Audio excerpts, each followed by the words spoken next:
Hey guys, this is Alan with the GI Money Man. I just wanted to put out real quick that I'm going to be doing a video here in the next couple of days. It should be up next Monday about prepared mindsets and our financial future.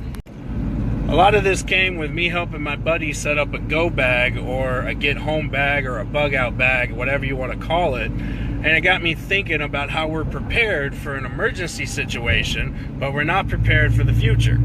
Now, putting all of this into perspective, when people prepare for the future, they should prepare for the future they want, not the future that's obtainable by the financial situation they have today. And that's a lot of the stuff that I'm going to go over in this video. So if you're not already a subscriber, go to YouTube and search the GI Money Man. You'll see my ugly mug and the logo sitting off to the side. There's a page dedicated to what we do, and there's already some videos on there. So don't forget to subscribe.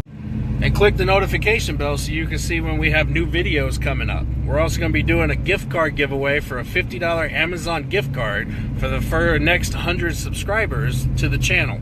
So don't forget to go on there, subscribe, so that way you can get notified for new content and pay attention to the new content coming out. Now, we're here to help you get ready for your future any way we can. So if you need it, ask for it.